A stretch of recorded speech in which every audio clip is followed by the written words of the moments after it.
Hey guys, Tamago here. So I recently received a tweet. Wait, does 14 months ago count as recently? Probably not. Anyway, it was from @MazzaKenneth82 who says, "Hi, I really like your videos. Thank you. I was wondering if you could make a video showing how you draw some of your characters." Now I've been asked to do this quite a few times actually, so I thought now would be a good time to do it.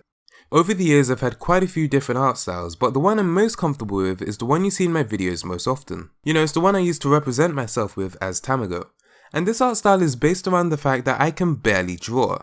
Now here's the thing, a lot of people say stuff like, "Oh, I'm awful at drawing, I couldn't draw to save my life." And yeah, if you want to be doing drawings like Leonardo da Vinci, then of course you're going to need a certain degree of natural talent which most people just don't have. But for regular cartoonish drawings, all it really requires is your time and effort. Two things which I'm not willing to put into my drawings, which explains why they look the way they do. In fact, I remember when I was younger, I really wanted to learn how to draw. And so I'd always be looking up tutorials and would find something like how to draw a horse, for example. And the tutorial would say, first step, draw some circles. And I'd be like, oh okay, that's easy enough, just some circles. Next step, draw some rectangles. Okay, rectangles aren't so bad, I can do that. Step 3, use curved lines to connect the circles and the rectangles. And I'm like, what, so you got me playing dot to dot now? Man, this stuff is easy. Step 4, rub out the circles. And I'm like, wait, what? You want me to rub out the circles?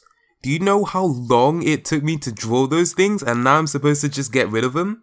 So yeah, that's when it usually get a bit too complicated for me, and so unfortunately I'd never be able to draw a horse. But the first 3 steps are essentially where my art style comes from. Basic shapes and lines which allow me to draw something that's just detailed enough for you to be able to tell that I'm trying to portray a person. So now let's get on with the actual tutorial. Here's the first step, the head.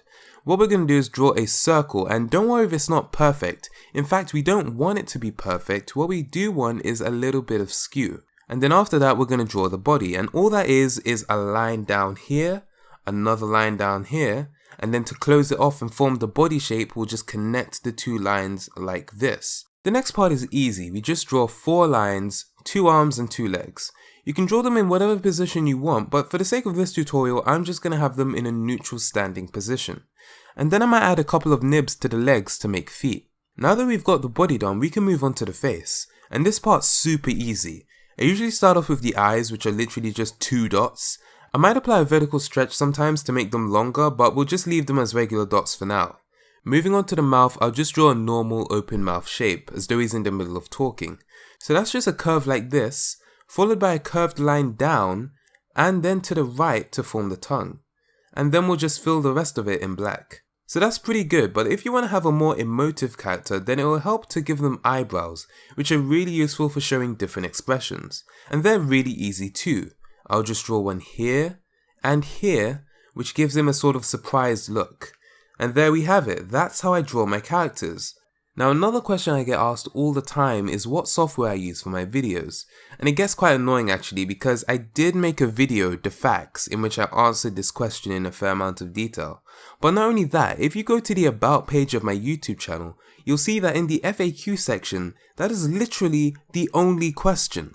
Like, it's the only question in my frequently asked questions page, and people are still asking me. I don't understand. But to answer the question here, the software I use is called Macromedia Flash, and one cool thing about this software is that it has a tool called the Magic Wand, and what this does is it essentially enhances your drawing. So what I'm going to do with this drawing is I'm going to highlight it, then go to my toolbar, and what you'll find is that when I click on the Magic Wand tool, my image is transformed into a wonderful drawing of a horse.